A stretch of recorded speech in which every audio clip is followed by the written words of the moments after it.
वेद शास्त्र और उपनिषद से संबंधित एक बहुत पहले से मन में जिज्ञासा होती थी कि भारतीय दर्शन में वेदों के आधार पर रख के आस्तिक और नास्तिक का विभाजन किया गया। उसमें बौद्ध, जैन और चारवाक दर्शन को नास्तिक बोल दिया गया, जिसमें से मुख्यतः बौद्ध और जैन धर्म ने वेदों की सत्ता को माना नहीं, इस वजह से वो उसमें वर्गीकरण किया गया। तो मेरे प्रश्न में ये जिज्ञासा उठती है कि बुद्ध हुए, महावीर हुए, हाँ, जो उस समय के जो तत्कालिक कारण थे कि कर्मकांड की प्रधानता हो गई थी, इस वजह से उन्होंने उसको स्वीकार कर दिया। तो मतलब जैसे कि आप एक संत हैं, तो जैसे कि जो उपनिषद है, वेद है, उसकी व्याख्या करते हैं, समझाते हैं, ये चीज़ वो लोग भी कर सकते थे, लेकिन उन्होंने कुछ नई बातें की और उनकी सत्ता को इनकार कर दिया। जबकि बाद में ये भी हुआ कि बुद्धिज्म में या जैनिज्म में फिर पाखंड को बढ़ावा मिला उनके जाने के बाद, तो काम तो वही हो गया फिर से। तो मतलब मुझे ये होती कि उन्होंने ऐसा क्यों नहीं किया कि उन्हीं शास्त्रों को, जो वेद थे, उपनिषद थे, करा होगा। हाँ, करा होगा, उन्होंने भी करा होगा, और उन्होंने अपने से पूर्ववर्ती कई सुधारकों को ऐसा करते देखा भी होगा। इस बात को समझना, कोई संत, कोई मुक्त पुरुष व्यर्थ के विद्रोह में विश्वास नहीं रखता। चीज अगर इतनी ही नहीं बिगड़ गई है कि उसको फेंकना पड़े, तो वो उसको सुधारने में ज़्यादा यकीन रखता है। उसका नाम समाज विध्वंसक नहीं होता ना, उसका नाम होता है समाज सुधारक। तो पहली कोशिश तो यही की होगी कि सुधार आ जाए, या तो स्वयं की होगी या अपने से पहले कई औरों को देखा होगा उदाहरण के तौर पे, जिन्होंने कोशिश की कि सुधार आ जाए। लेकिन समय समय की बात है, कई बार स्थितियाँ इतनी प्रतिकूल हो जाती हैं कि सुधार की संभावना बिल्कुल खत्म हो जाती है। तब फिर नए शब्द, नई मिथ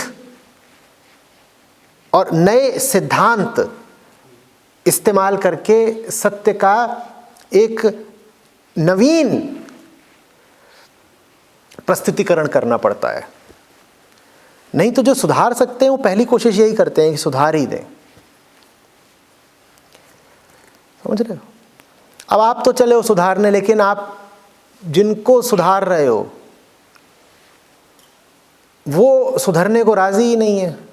आप उनको एक नई व्याख्या देना चाहते हो,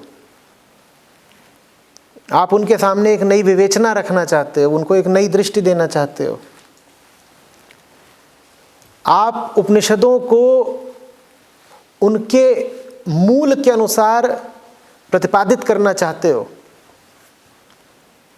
लेकिन अब उस समय का सत्तासीन ब्राह्मण वर्ग आपकी बात सुनने को राजी ही नहीं है, क्योंकि आपकी बात सुन ली तो उसकी सुख सुविधा प्रतिष्ठा पर आँच आती है। मैं नहीं कह रहा कि बिल्कुल ऐसी ही स्थिति बनी थी, मैं सिर्फ उदाहरण के तौर पर बता रहा हूं कि अगर ऐसी स्थिति बन जाए तो फिर जो सुधारक है उसको ना चाहते हुए भी विध्वंसक बनना पड़ता है। विध्वंस कभी उसकी चाहत नहीं होती, विध्वंस कभी उसका पहला चुनाव नहीं होता, पर इतिहास में कभी कभार ऐसा होता है कि विध्वंस भी करना पड़ता है। आचार्य जी, अगर बुद्ध और महावीर के जीवन को देखते हैं, उन्होंने जो भी प्राप्त किया सत्य को, और यहीं पे कुछ ऐसे भी संत हुए जैसे कबीरदास जी हुए या कृष्ण जी हुए, इनका जो ये इन्होंने भी प्राप्त किया, तो इनके जो थे प्रकट करने का तरीका काफ़ी मतलब उत्साह था, मतलब एक उत्सव टाइप का था, जबकि वही चीज़ इनको भी प्राप्त हुई, लेकिन उनको बड़ा गंभीर देखेंगे हम। चीज़ें तो दोनों लोग को एक ही प्राप्त हुई, लेकिन उनमें गंभीरता क्यों आ गई और इनमें इतना उत्सव क्यों है, नाच गाना? ना तो जो मुक्त जन है उत्साही होता है और न ही वो गंभीर होता है। उसके बारे में ये छवि रखना कि वो तुम्हें नृत्य मग्न ही दिखेगा, गलत है। और उसके बारे में ये छवि रखना कि वो तुम्हें ध्यान मग्न ही दिखेगा, वो भी भ्रम की ही बात। मुक्त होने का मतलब ही होता है कि तुम समस्त प्रकार के आग्रहों से, समस्त प्रकार की छवियों से, समस्त प्रकार के व्यक्तित्वों से मुक्त हो गए। अब तुम ये नहीं कह सकते कि बुद्ध गंभीर व्यक्तित्व के थे। बुद्ध अगर मुक्त थे तो फिर तो वो गंभीरता से भी और सब तरह के व्यक्तित्व से भी मुक्त थे। इसी तरह से तुम ये नहीं कह सकते कि मीरा तो स्त्रैण थीं और गीतमग्न रहती थीं और नृत्यमग्न रहती थीं। मीरा को अगर वाकई मुक्ति मिली है तो उनको तो फिर हर तरह के लिखने, नाचने, गाने, मनोदशाओं, मनोभावों से भी मुक्ति मिली होगी ना। तो ये बात समझनी ज़रूरी है कि मुक्त जन का अपना कोई पसंदीदा या निजी या व्यक्तिगत खास मनोभाव नहीं होता। लेकिन फिर भी जो तुम कह रहे हो देखा तो वैसे ही गया है।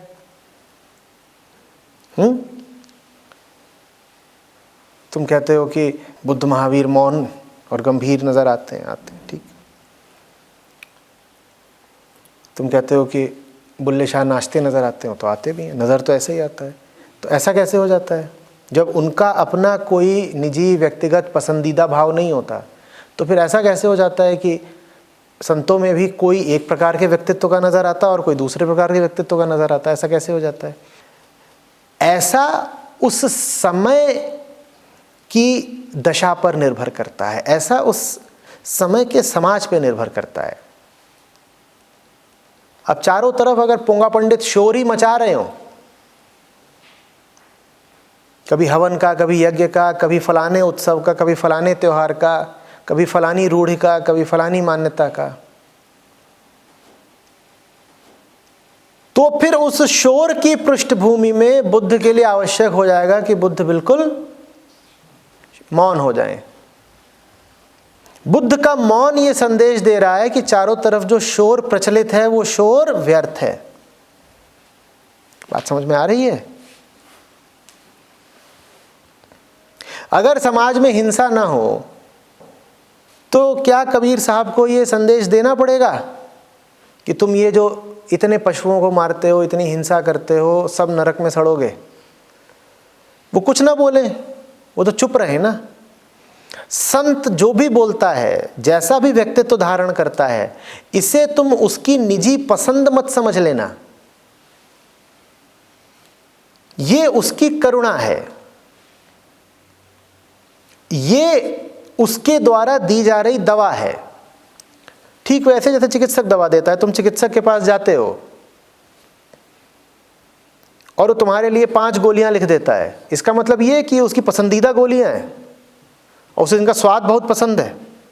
और तुम आए, तुमसे कह रहा है देखो बेटा मुझे इन 5 गोलियों का स्वाद बहुत मज़ेदार लगता है, खासतौर पे जो 3 नंबर का चूर्ण है, आहा क्या चटकार है, तो मुझे ये बहुत पसंद है इसीलिए तुम भी ये लो। ऐसा होता है क्या? और तुम कहो देखो ये डॉक्टर साहब हैं, इनको ना ये गोलियां बहुत पसंद है इसीलिए हमको दे दी। नहीं, उन्हें नहीं पसंद है, तुम्हारे काम की है। अंतर समझना। बुद्ध का मौन बुद्ध की पसंद नहीं है, तुम्हारे लिए उपयोगी है। किसी और समाज का, किसी और समय का बुद्ध हो सकता है तुम्हें न दिखाई दे बोधि वृक्ष के नीचे ध्यान में, मौन में बैठा हुआ, क्योंकि मौन तो वास्तव में आंतरिक घटना होती है। कोई आवश्यक थोड़ी है कि वो बाहर भी प्रदर्शित हो। किसी दूसरे समय में, किसी दूसरी स्थिति, किसी दूसरे परिप्रेक्ष्य में जो बुद्ध होगा, हो सकता है वो तुमको निरंतर बोलता दिखाई दे या चलता दिखाई दे या कुछ भी और। समझ में आ रही है बात? तो ये सोचना कि गुरु का भी कोई व्यक्तित्व होता है, उसकी भी अपनी निजी पसंद नापसंद होती है, ये भूल है। वो तुम्हें जो भी व्यक्तित्व दिखा रहा है वो तुम्हारी खातिर है, तुम्हारे सुधार के लिए है, उसकी अपनी पसंद नहीं है, वो एक तरह से बहुरूपिया है। वो अपने ऊपर कुछ भी धारण कर सकता है, वो वही धारण करता है जो तुम्हारे काम आए।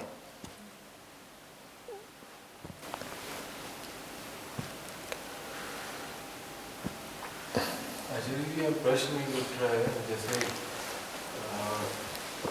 ओशो और उन्हीं कंटेम्प्रेरी थे जिंदू कृष्णमूर्ति, और वो दोनों ही बहुत डिफरेंट पर्सनालिटी थे।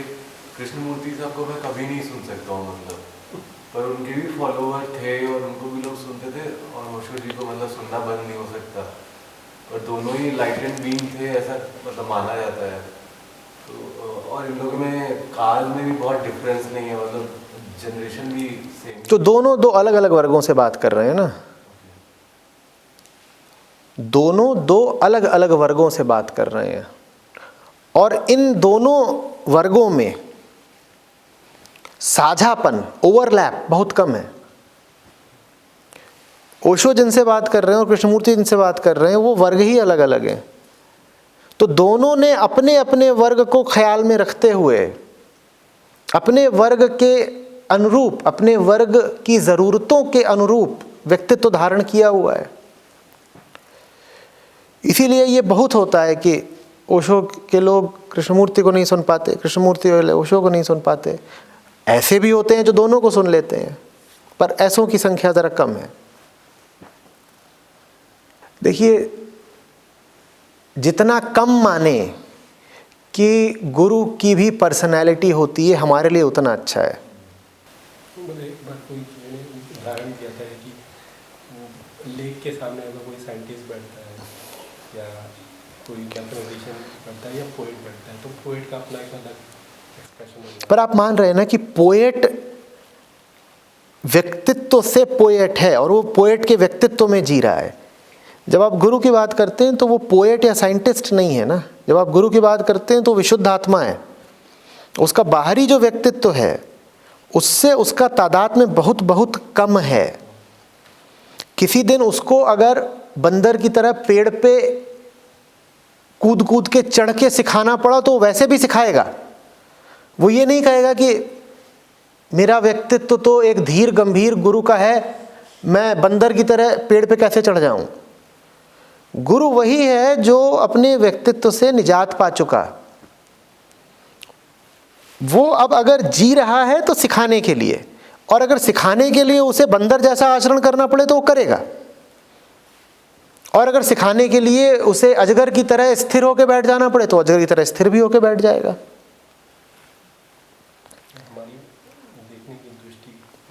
हम ऐसे देखते हैं कि अगर कोई सिखाने वाला एक खास अंदाज में बोलता है तो वो अंदाज उसको प्रिय होगा, वो अंदाज उसको नहीं प्रिय है। उसने उस अंदाज को धारण किया है ताकि वो अधिक से अधिक समझा सके, अधिक से अधिक लोगों तक पहुंच सके।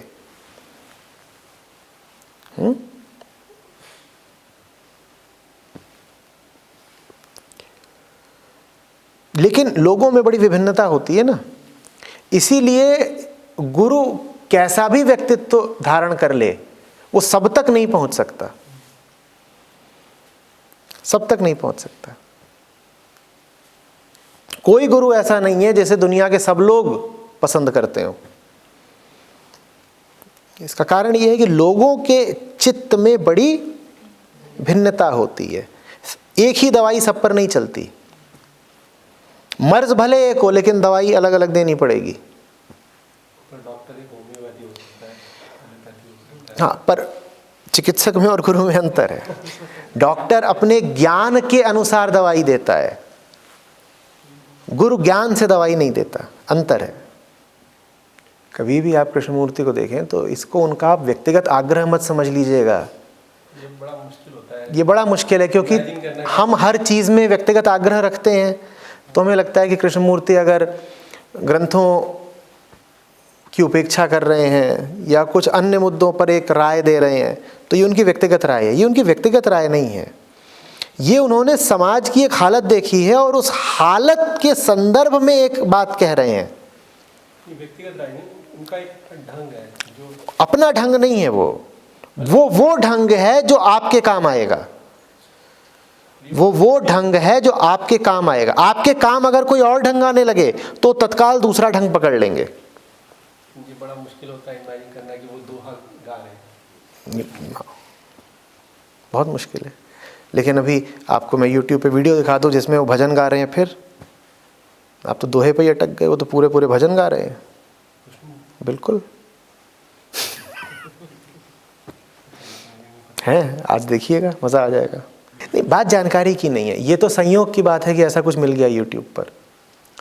नहीं भी मिले तो ये मान के रखिए कि गुरु अगर असली है, वास्तविक है, तो वो अपना कोई व्यक्तिगत आग्रह नहीं रखेगा। वो आपके सामने किसी भी रूप में आ सकता है, अगर वो रूप आपके लिए हितकारी हो। जो भी रूप आपके लिए हितकारी होगा वो रूप बदल लेगा, उस रूप में आ जाएगा।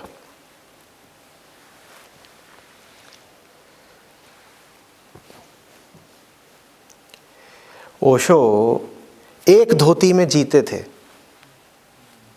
एक धोती, ठीक। इन ओशो ने अपनी ये दुर्गति क्यों कर ली कि वो बिल्कुल जोकर जैसे कपड़े और वैसी टोपी और ये गजब घड़ी।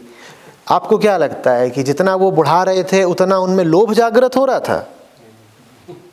तो निश्चित रूप से ये लोभ की खातिर तो नहीं कर रहे थे कि रॉल्स रॉयस खड़ी कर ली और वो अपना चोगा, डिज़ाइनर चोगा धारण कर लिया और वो चश्मा। आप भी घबराते हो इस तरह के कपड़े पहनने से, आप कहते हो कि अपना मजाक कौन बनवाएगा। ओशो में कम से कम आपके जितनी अकल तो रही होगी, कम से कम। जब आप भी जानते हो कि इस तरीके के कपड़े धारण करने योग्य नहीं होते, तो ओशो ने क्यों धारण किए? इसलिए तो नहीं किए ना कि अचानक उनका दिमाग फिर गया था, पगला गए थे, ऐसा तो नहीं हुआ था। इसलिए किया क्योंकि वक्त की मांग थी। इसी से आपको समझ में आ जाना चाहिए कि गुरु का अपना कोई व्यक्तित्व तो नहीं होता, वक्त की जो मांग होती है उसके अनुसार वो व्यक्तित्व धारण कर लेता है। जिस सेशन में हम रमे होते हैं उसमें लगता है कि आसान चल रहा है।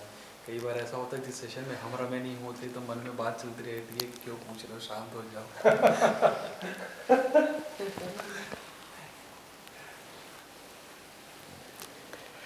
इसी से समझ लो कि कुछ चल नहीं रहा होता। हम जैसे होते हैं हमें लगता है वैसा ही चल रहा है। इतनी अंतर्दृष्टि हम रखते नहीं कि माने कि जो हो रहा है वो भीतर ही हो रहा है, हमें लगता है मामला बाहर का है। अगर कोई गुरु ऐसा हो जो 500-700 साल जी पाए, तो यकीन मानना कि तुम उसके व्यक्तित्व के कम से कम 8-10 अलग अलग तरीके के रंग देख लोगे। अब होता क्या है कि ये बेचारे लोग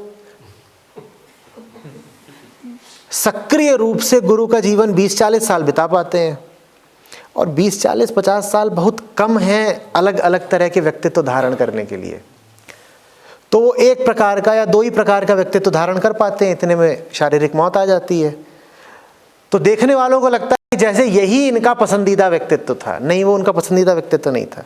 उन्हें अगर 500 साल मिले होते तो तुम देखते कि वो कितने रंग बदलते। तब भी वक्त की मांग है। और वो भी वक्त की मांग होती, कोई अपने मजे के लिए नहीं बदल रहा है।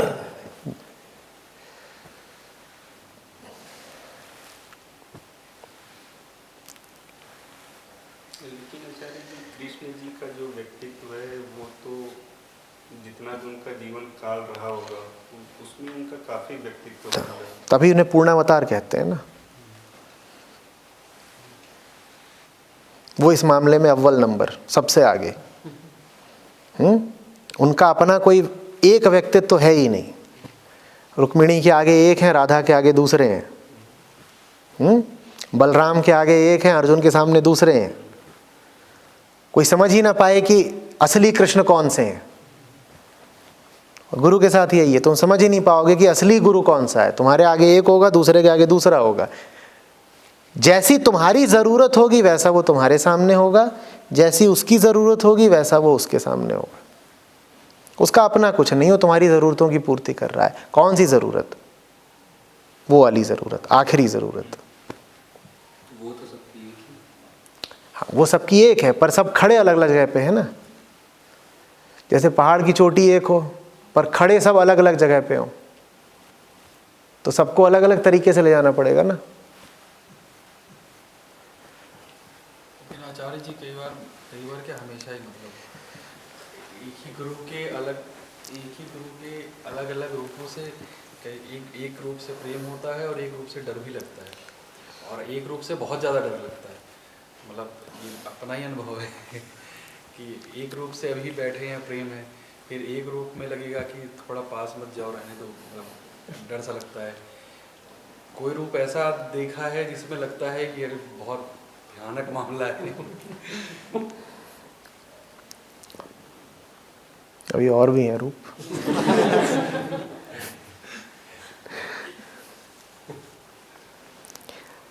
पहाड़ है, नीचे बहुत खड़े हैं, ठीक है। एक बूढ़ी माई खड़ी है, एक बूढ़ी माई खड़ी है, वो चल ही नहीं सकती, उसके गठिया है, उसको लेके जाना है शिखर तक। गुरु उसके सामने क्या बन के जाएगा? खच्चर। क्या बन के आएगा? तो किसका व्यक्तित्व धारण कर लिया? क्योंकि और कोई तरीका ही नहीं है उसको ऊपर तक ले जाने का। तो खच्चर बन के जाएगा, कहेगा ऊपर बैठ जा, उसको ले जाएगा। एक जवान लड़की खड़ी है जो पूरे तरीके से देह में जी रही है, बिल्कुल जवानी के शिखर पर है, देह में ही जीती है दिन रात। उसको ऊपर तक ले जाने का क्या तरीका है गुरु के पास? वो उसके सामने एक आकर्षक प्रेमी बन के आएगा। क्योंकि वो आकर्षक ना बन के आए, पुरुष ना बन के आए, तो वो लड़की उसका हाथ ही नहीं थामेगी। वो उसका हाथ थामेगा, उसको ऊपर तक ले जाएगा।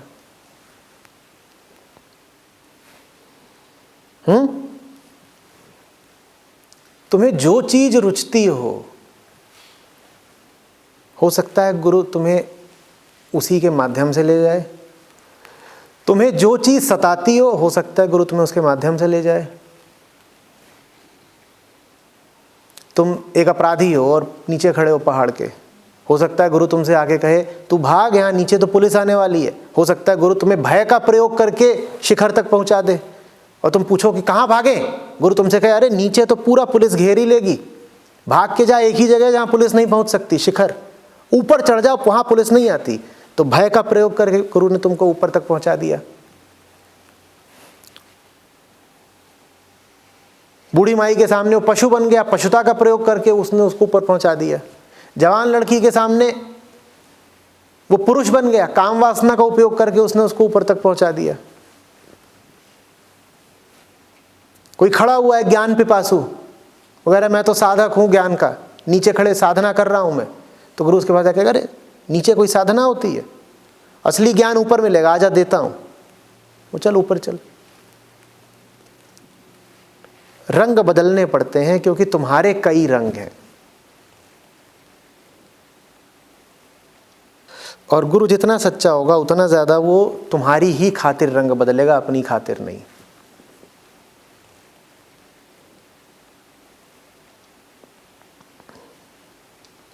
जो साधक होता है, हाइपोथेटिकल नहीं, जैसे साधक को प्रेम वाले रूप से प्रेम रहता है, लेकिन दंड से बहुत डर लगता है। अच्छा है ना, कुछ तो मिला तुम्हें पकड़ने को। तुम्हें डरा डरा के मुक्ति दी जाएगी। सर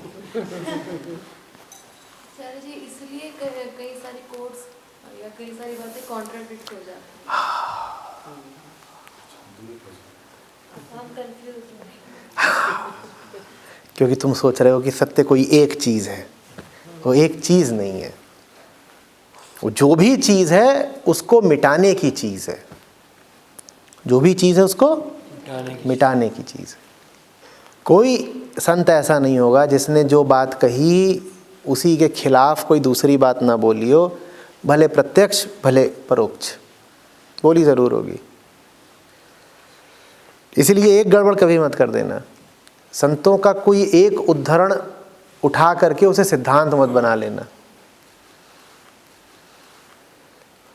बात वो उठाओ जो तुम्हारे लिए उपयोगी हो।